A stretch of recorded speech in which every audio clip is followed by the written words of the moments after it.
بسم اللہ الرحمن الرحیم۔ السلام علیکم ورحمۃ اللہ وبرکاتہ۔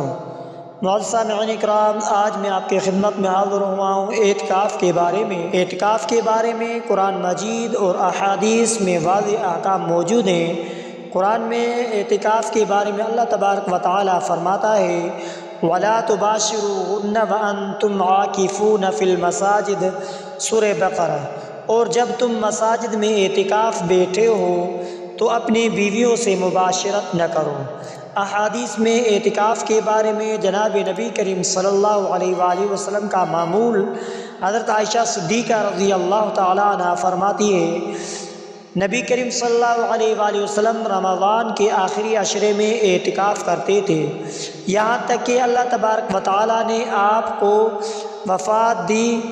پھر آپ کے بعد آپ کے ازواج مطہرات اعتکاف کرتی رہی۔ اعتکاف کا مقصد کیا ہے؟ اعتکاف کا مقصد جناب نبی کریم صلی اللہ علیہ وآلہ وسلم نے فرمایا، جس نے ایمان اور ثواب کی نیت سے اعتکاف کیا اس کے پچھلے گناہ معاف کر دیے جائیں گے۔ ابن ماجہ۔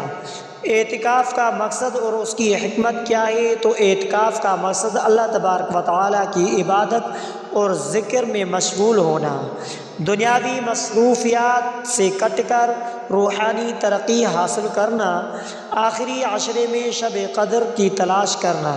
کیا آپ کو اعتکاف عملی احکام یا کسی اور پہلو کے بارے میں جاننا چاہتے ہیں تو آپ سنیں کہ اعتکاف ایک عظیم عبادت اور سنت نبی صلی اللہ علیہ وآلہ وسلم ہے جو بندے کو اللہ قریب کرنے، گناہوں سے بچانے اور روحانی ترقی دینے کا ذریعہ بنتی ہے۔ سب سے پہلے اعتکاف کے اقسام۔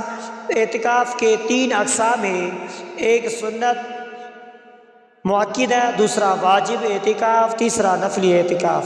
سنت مؤکدہ اس اعتکاف کو کیا کہا جاتا ہے جو رمضان کے آخری عشرے میں مسنون اعتکاف ہے، جو نبی کریم صلی اللہ علیہ وآلہ وسلم ہمیشہ کرتے تھے۔ دوسرے نمبر پہ واجب اعتکاف۔ اگر کوئی شخص نظر مانے کہ میں اعتکاف کروں گا تو اس پر پورا کرنا واجب ہے۔ نفلی اعتکاف یہ ہے کہ کسی بھی وقت کیا جا سکتا ہے، ایک دن یا چند گھنٹوں کے لیے۔ مثلا نماز کی عبادت کرنے کے لیے مسجد میں آیا اور نماز فرض میں کچھ چند منٹ ہے، 10-15 منٹ اعتکاف کی نیت کر کے بیٹھ گیا، اس اعتکاف کے لیے روزہ وغیرہ کوئی ضروری نہیں۔ اعتکاف کے شرائط یہ ہے کہ مسلمان ہونا، عاقل اور بالغ ہونا، نیت کرنا، دل میں ارادہ کر لینا کافی ہے۔ مسجد میں بیٹھنا مردوں کے لیے، عورتوں کا گھر میں کسی مخصوص حصے میں بیٹھنا۔ اعتکاف کے دوران روزہ رکھنا سنت اور واجب اعتکاف میں ہے۔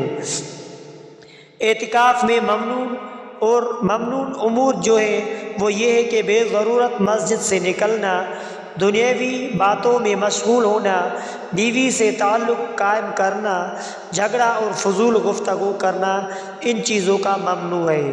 اعتکاف میں مستحب اعمال، نماز، تلاوت قرآن اور ذکر و اذکار کرنا، درود شریف کثرت سے پڑھنا، دعا اور توبہ و استغفار کرنا، دینی علم حاصل کرنا یا دوسروں کو سکھانا۔ اعتکاف سے نکلنے کا وقت رمضان کے آخری عشرے کے اعتکاف میں چاند رات کو مغرب کے بعد مسجد سے نکلنا سنت ہے۔ نفل اعتکاف میں جب چاہے ختم کیا جا سکتا ہے۔ اعتکاف کا فوائد کیا ہے؟ اعتکاف کا فوائد یہ ہے کہ اللہ کے قریب ہونے کا موقع ملتا ہے، دل کی صفائی اور روح کی پاکیزگی گناہوں کی معافی کا ذریعہ بنتا ہے، شب قدر کی تلاش میں آسانی ہوتی ہے۔ اعتکاف ایک اہم عبادت ہے جو رمضان المبارک کے آخری عشرے میں کیے جاتے ہیں۔ اس میں مسلمان مسجد میں قیام کرتا ہے اور خود کو عبادت، ذکر و اذکار، تلاوت قرآن اور دعا میں مشغول رکھتا ہے۔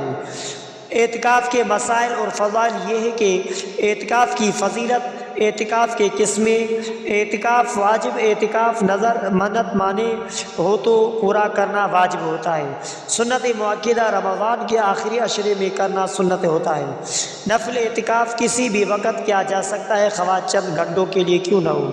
اس اعتکاف کے فضائل یہ ہے کہ حدیث کے مطابق جو شخص اخلاص کے ساتھ اعتکاف کرتا ہے اس کے بے شمار برکات ملتی ہیں، اللہ تعالیٰ کی قربت حاصل ہوتی ہے اور گناہ معاف ہو جاتے ہیں، معافی کا ذریعہ بنتا ہے۔ رمضان المبارک میں اعتکاف کرنے والے کو شب قدر ملنے کی قوی امید ہوتی ہے۔ اگر آپ اعتکاف کے کسی مخصوص مسئلے کے بارے میں جاننا چاہتے ہیں تو آپ ہمارے یوٹیوب اسلامک وظائف ٹی وی چینل پر آئیں اور وہاں اسلام وظائف ٹی وی آپ کی رہنمائی کرے گا۔ تو آخر میں آپ سے گزارش ہے کہ اگر آپ نے ہمارے اسلامک وظائف ٹی وی چینل کو سبسکرائب نہیں کیا ہے تو آپ ہمارے اسلامک وظائف ٹی وی چینل کو سبسکرائب کر لیجئے اور بیل آئیکن والے بٹن پر کلک کریں۔ ہو سکے تو اس ویڈیو کو صدقہ جاریہ سمجھ کر شیئر کرنا مت بھولیے۔